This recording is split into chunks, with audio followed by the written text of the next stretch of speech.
Hello everybody, it's Joe here and welcome back to another episode of Train Simulator Classic. Today we're down at Bridgend where we're going to be picking up our journey through to Bristol Parkway. We're on a 9-car 800 IET Intercity Express train. Of course the 800s have got slightly less powerful diesel engines than the 802s. But yeah, we're going to be continuing where we left off last time. In the last episode we drove from Swansea all the way through to Bridgend. We're going to be continuing now towards Bristol. I think we're just going to go as far as Cardiff. It's going to be a little bit of a shorter video today, and then what we'll do is we'll leave Cardiff at 13:26 and have a 35-minute run through to Bristol next time. Oh, we've got a 150/2 in the Ex-Arriva livery coming through. So I think that's probably the best course of action, to be honest with you. Simply because obviously it's not a perfect split. We've been cutting these up into 30-minute bite-sized episodes so that people can, it's not so much a massive long slog, is it? It's not a massive long slog for me having to speak for an hour and a half and try and find something to talk about for that hour and a half, but at the same time, ooh, look at that, isn't that a little bit hellfire? But at the same time, when people see like massive hour and a half videos, they sometimes get a little bit put off, don't they? Whereas obviously now they'll be able to, watch one video, come back to it, you get the gist. So yeah, this is a scenario by Adam Haig on the South Wales Coastal Modern route, which is an upgrade for an existing route, which takes you from Bristol to Swansea, or in our case, Swansea to Bristol. And yeah, we're on an IET 9-carriage unit. Due to the electrification not being complete yet, obviously it is complete if you wish, but in this scenario it's not, please stay in diesel mode throughout the journey. So we do have London Paddington on the front as well. It looks like it's just about time for departure.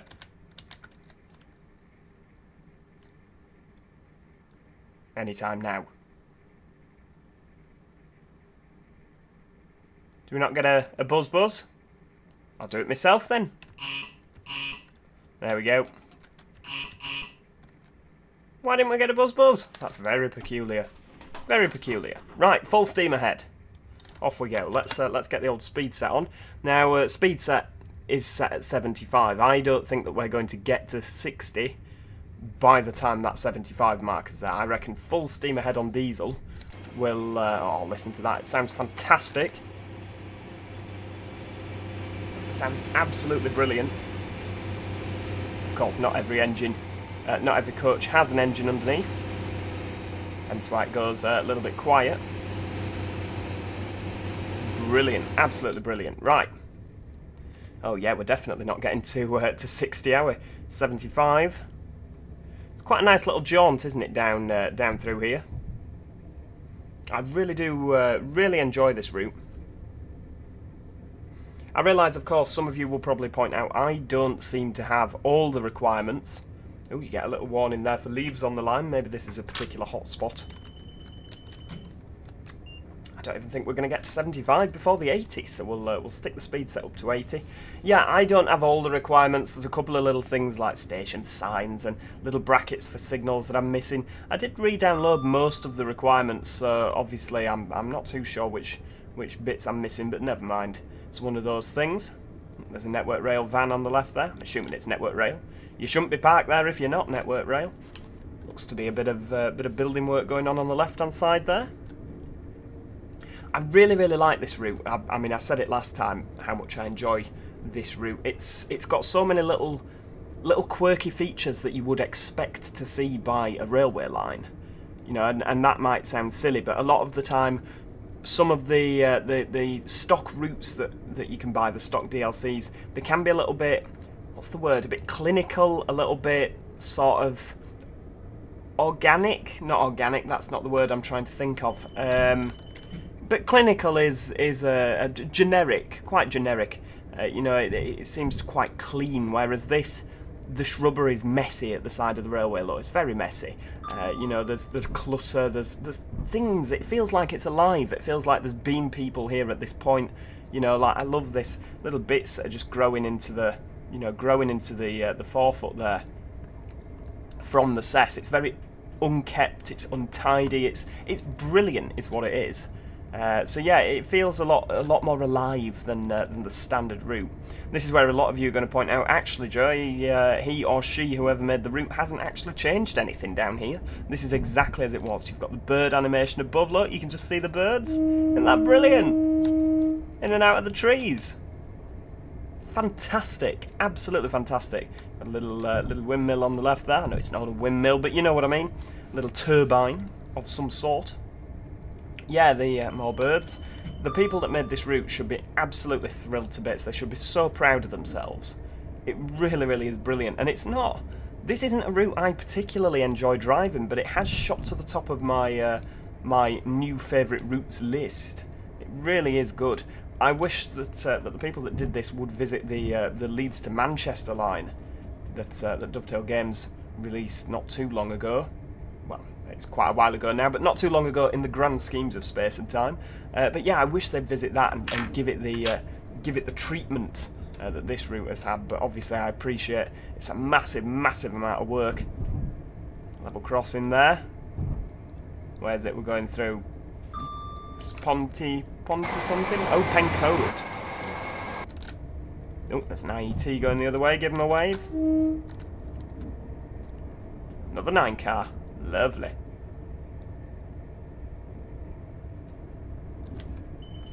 Oh. Yeah, let's not miss that. That wouldn't be good.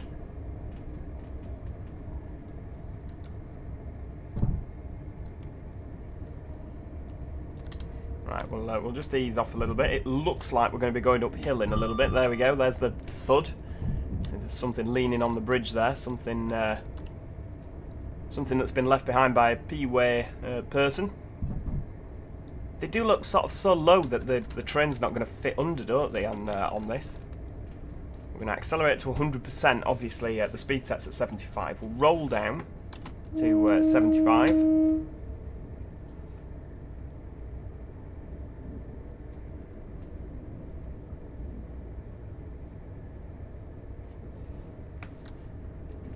And just stick at it. I think because obviously we're up in the air, aren't we, on these units? The driving position is quite high. It's the same on a Voyager as well. It's probably why, like, 75 mile an hour down here in a 158, you're a lot lower, aren't you? You're a lot lower down than these. Obviously here you're up a step. I don't know if you can see that. Perhaps I should be looking out the front while driving. But yeah, you're up a step, so because you're higher up, it feels a lot slower, I find. You know, we're whizzing around here at 75. It does feel quite slow. I mean, if you look out the window here, we seem to be making excellent progress, you know, just plodding along. 75, lovely. But yeah, from the front, it just feels a little bit slow. Just because we're further off the ground. So yeah, on a lot of these routes where the IETs run, where you're not doing 125 mile an hour, you do sort of feel a little bit like, meh. It's not as impressive, is it, as when you're... I mean, if we were doing 75 down here in a 142, for example, we'd be bouncing all over the place. It'd feel like we were doing 500,000 miles an hour. Believe me, I've been there at 75 on a 142. It's not... it is a white-knuckle ride. I'll tell you that for free. Flipping heck.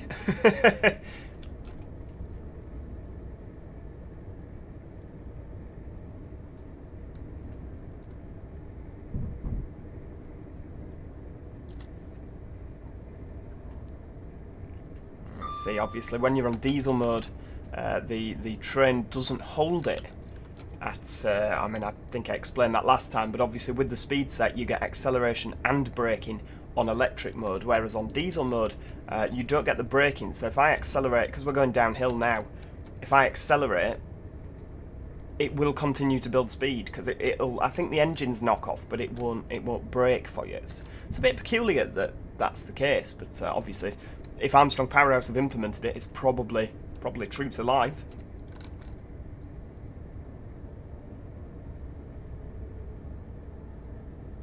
There we go. We seem to be back on the flat again now.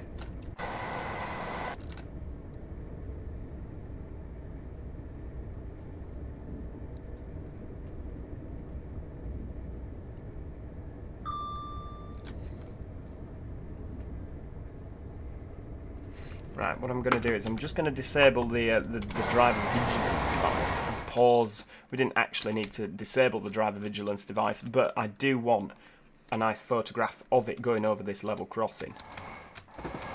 Look at that. That is a nice... Oh, lovely.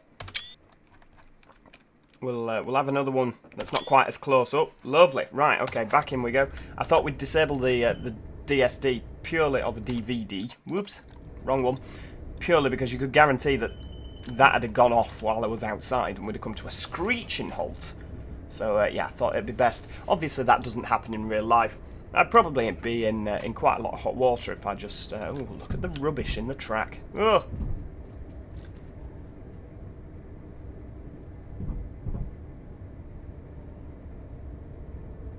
Yeah, I imagine you'd be in quite a lot of hot water if you just did that.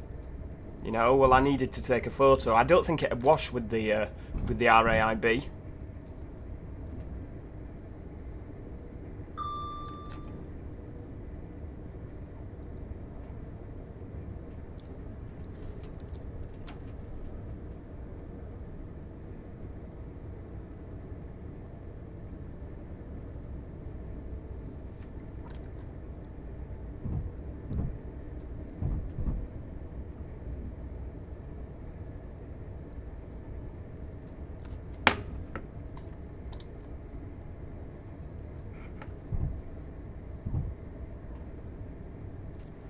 You see, it's just holding it, although we're starting to go downhill again now. I think it is quite a...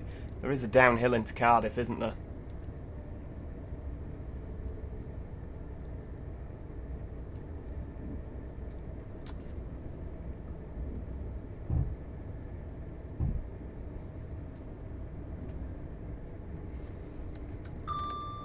Oh, brake, brake, brake. There we go. Ooh, a little bit of speeding, never mind. Bit of coasting, there we go.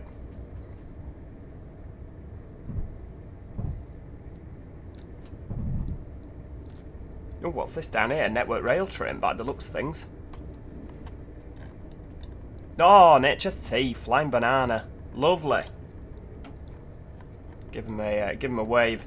It's quite sad. It must be sad for the HST watching, you know, sat there. I mean, I don't know if this is next Great Western one, probably not. But I don't know where those... Well, they've got buffers, haven't they? So it might be an ex-Grand Central one. But for the HST to sit there thinking, I used to do the express work. And now I just do trundling up and down. I suppose it's still probably... it's still a very important job, isn't it? Maintaining the track. But for something that was like the prestige... So why I always found it quite sad when I saw Class 158s with Northern Rail coupled to 142s in a morning. The 158 that was like an ex-Transpennine unit was sat there thinking, you know, it's completely ridiculous. Trains don't sit there and think, do they? That's what a silly thing to say, but yeah, it always like, yeah, I used to be like the prestigious Transpennine train, and now I'm just sat pootling round West Yorkshire coupled to this skip. If trains could talk, I often wonder what they'd say.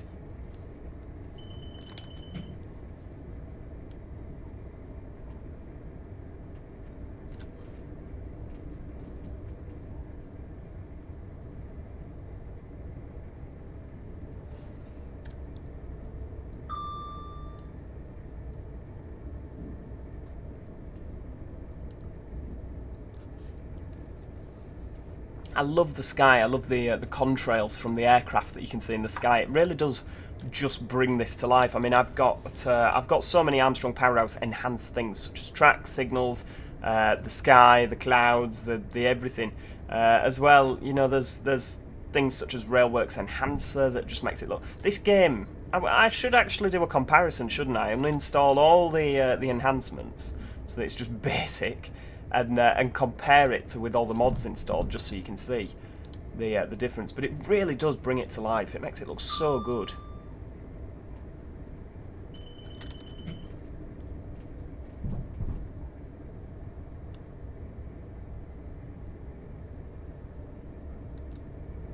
It's getting a little bit cloudy around the corner, isn't it?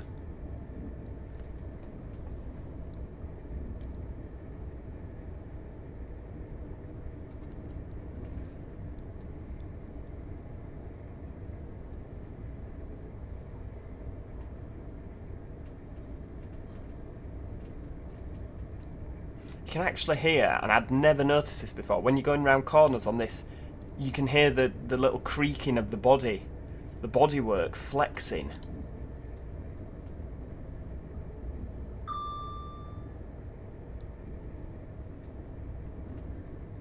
Can you hear that? It's only very, very... You probably have to really concentrate to hear it.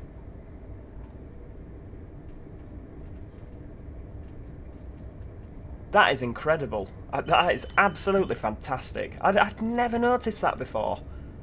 The just gentle creaking of like all the plastics. I mean, let's face it, they are more or less 110% plastic, these things. That is absolutely phenomenal. I've never realised that. Kudos to Armstrong Powerhouse there for little details like that. This is why, I've said it before and I've said it again, Armstrong Powerhouse enhancements are essential to Train Simulator. That's why I've never got particularly excited about Train Sim World. They need more Armstrong Powerhouse in their life.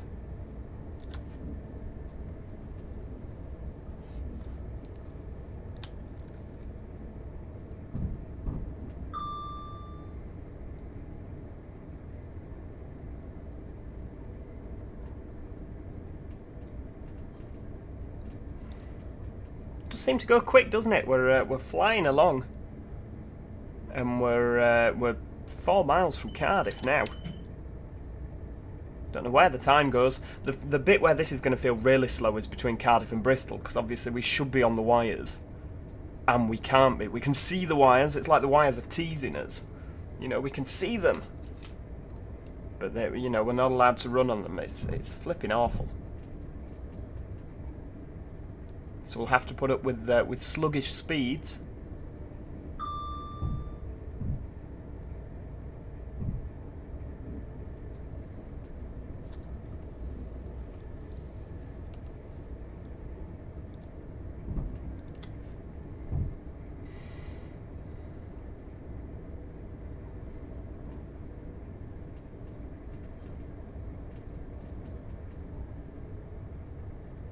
Oh, another Arriva. This is probably the one an hour behind, isn't it?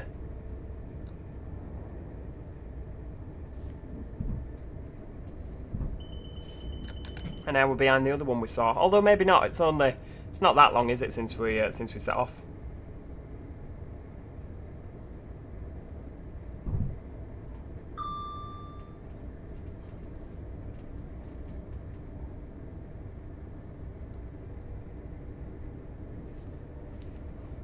What's this going over the top? A bit of electrification. Is this the tram train thing that they're doing? I don't know. Where does this go? Should we pause and send to the player? Right, where does this go?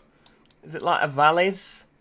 Wongrom Park? I wouldn't even know how to pronounce that. Fairwater, southbound and northbound. Yeah, this strikes me as the sort of place that would be Ninian Park.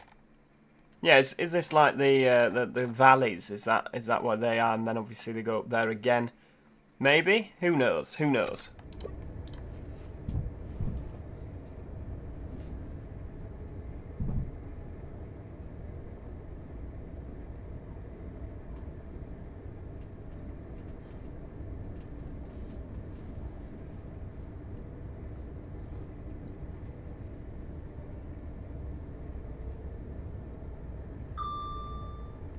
So that's obviously somewhere over there now. I feel like as well on this modern route, I'm sure that the slow speeds used to come out of Cardiff a lot further. Like now you can just blast straight through at 75. I'm sure that didn't used to be the case. Like here you'd slow right down. I'd have to try and drive it again. I mean, the old route I used to find was quite unreliable as well. I'd have a lot of performance issues. Whereas this is just smooth as anything. You've got the stadium on the left hand side there. There we go. We'll have a bit of 50% braking. I'm sure that the driver managers would be thrilled if we were doing 50% braking.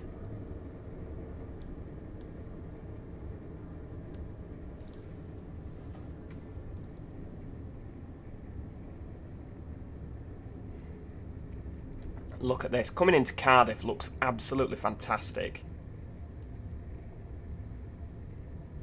Oh, Steam on the left there. Look, LMS. Is it Leander? I don't know, we went past it too fast. Hang on. Pause. Oh, it is Leander. Oh, fantastic. That was actually a complete guess. I've seen that particular steam locomotive at Shipley.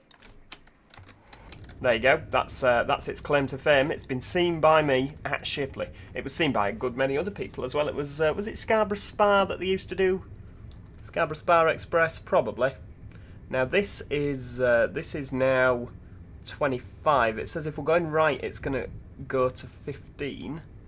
Right or left. We're not doing either, I don't think. Oh no, we're going left, aren't we? Because it'll drop down to 15 now. There you go. It drops down even though we're not going right or left. If you look, we're going straight on. It'll go back up to 25 again. It's very peculiar. And then it drops to 15 for coming into the station. Oh, we've got Transport for Wales 158 leaving there. So we're going left now, so that's why it goes to 15. Lovely, lovely stuff. Right, okie dokie. Well, that is where we're going to leave it for today. It was a little bit shorter than I actually anticipated, because it does say arrive at 23. We are a little bit early. So yeah, thank you so much for watching today. I do hope that you have enjoyed today's video.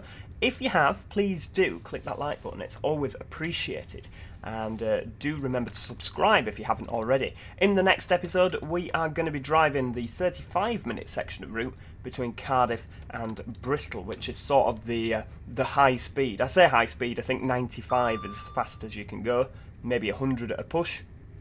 So it's not exactly 125, but yeah, it's the main sort of fast bit. We've done pootling about on in South Wales. Now we're going up to some speed to get some proper intercity driving done. So yeah, if that's not a good enough reason to subscribe, I don't know what is, folks. I really don't know what is. But yeah, there we go. Into Cardiff, and next time we'll be driving to Bristol. Thanks so much for watching. Hopefully I'll see you all next time. Cheerio! Goodbye for now.